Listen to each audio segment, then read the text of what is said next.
Resident Evil 4. Você provavelmente já ouviu falar desse jogo em algum lugar. Seja porque você viu na Steam ou por vídeo, Resident Evil 4 intriga muitas pessoas, ou pelo menos a mim, com os seus cenários sombrios e macabros. E este é o assunto de hoje: a ambientação de Resident Evil 4. A ambientação de Resident Evil 4 é um dos pontos mais fortes do jogo, sendo responsável por criar não apenas tensão, mas também uma sensação de imersão que poucos títulos da época alcançaram. O jogo começa em uma vila rural na Espanha, um local decadente, sombrio e quase intocado pela modernidade. Esse cenário foge totalmente do que os fãs estavam acostumados nos jogos anteriores da série, que giravam em torno de mansões, laboratórios e cidades americanas. A mudança para um vilarejo europeu foi ousada, mas acabou funcionando perfeitamente, com o jogo conseguindo o prêmio de melhor jogo do ano em 2005, e no lançamento do remake em 2023, o jogo também quebrou as lojas. Agora voltando ao jogo. A primeira impressão que se tem é de isolamento. Leon, ou como você quiser chamar, chega sozinho, sem suporte imediato, em uma região hostil.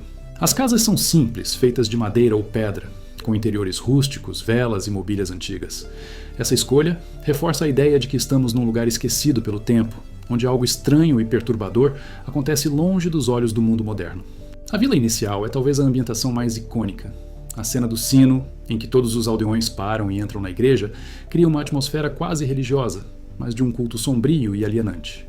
O design sonoro, com ventos cortando o silêncio, corvos grasnando e portas rangendo, adiciona um peso imenso ao cenário. Conforme o jogo avança, o jogador passa por diferentes locais: a igreja, a cabana em meio à floresta, o castelo de Salazar, até chegar nas instalações mais modernas da ilha. Essa progressão é proposital, mostrando uma escalada não só de dificuldade, mas também de ambientação. O castelo, por exemplo, é um ambiente grandioso, com tapeçarias, armaduras e corredores que remetem ao gótico, mas tudo distorcido pela presença de armadilhas, inimigos bizarros e rituais macabros. O castelo parece vivo, cheio de armadilhas e cultistas fanáticos. Aqui, a ambientação passa do medo rural para o horror religioso. Os cânticos dos monges ecoam nos corredores. Velas iluminam símbolos de rituais. É como entrar num templo maligno. A transição para a ilha, no final do jogo, traz outra mudança. Agora, o clima é mais tecnológico e militar. Instalações industriais, laboratórios, luzes artificiais. A sensação é de que saímos do passado e chegamos ao presente, mas, mesmo aqui, o desconforto permanece. O contraste entre os cenários cria uma progressão narrativa, do vilarejo rural à fortaleza gótica, até o laboratório moderno. É como se o jogador percorresse séculos de horror em poucas horas. A ambientação guia o jogador sem precisar de muitas explicações, ela fala por si só. Outro ponto essencial é a iluminação. O jogo usa sombras de forma brilhante. Às vezes, a escuridão é mais assustadora que os inimigos. As tochas, velas e lanternas criam pontos de luz que destacam detalhes sinistros. Isso aumenta a sensação de claustrofobia. O design sonoro complementa os cenários. Passos ecoam em corredores vazios. Portas rangem lentamente. O vento corta o silêncio das florestas. E quando menos se espera, a trilha sobe em intensidade para aumentar o pânico. A música de fundo é usada com parcimônia. Na maior parte do tempo, o silêncio domina. Isso obriga o jogador a ficar atento aos sons do ambiente. O barulho de uma foice arrastando no chão pode significar perigo. O som distante de vozes cria tensão mesmo antes do combate.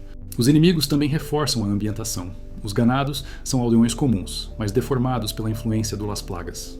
Suas roupas rústicas, seus sotaques e seus gritos criam autenticidade. Eles parecem pessoas reais, e isso assusta ainda mais. A ambientação faz o jogador acreditar que poderia existir um lugar assim. Conforme os cenários mudam, os inimigos também evoluem.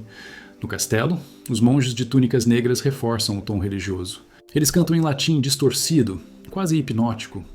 Na ilha, soldados parasitados criam um clima mais militar e moderno. Essa variedade mantém a ambientação viva e dinâmica. Outro detalhe importante: o uso da natureza. Florestas densas cercam o vilarejo, rios e lagos escuros escondem perigos. A ambientação natural reforça a ideia de isolamento. Não há para onde fugir. Os interiores também são muito bem pensados. Cabana pequena com mobília simples, mesa cheia de sangue seco, camas improvisadas com palha suja. Cada detalhe aumenta a sensação de decadência. Até mesmo os pontos de alívio, como as salas do mercador, carregam peso. Apesar da música calma e segura, o cenário ainda é sombrio. O mercador parece parte do mesmo mundo distorcido.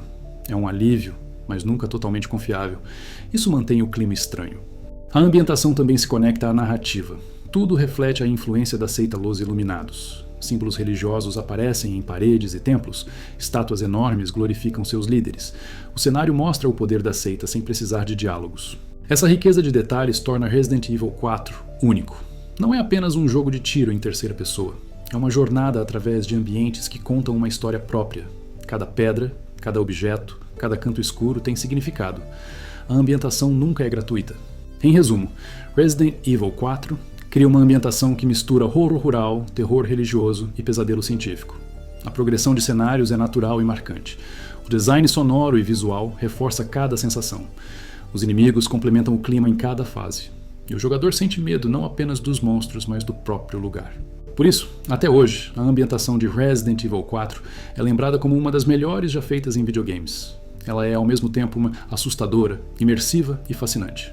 Um verdadeiro palco de horror, que continua vivo na memória dos jogadores. E o vídeo foi esse. Se gostou, segue aí para dar uma força. Tenha um bom dia e até mais.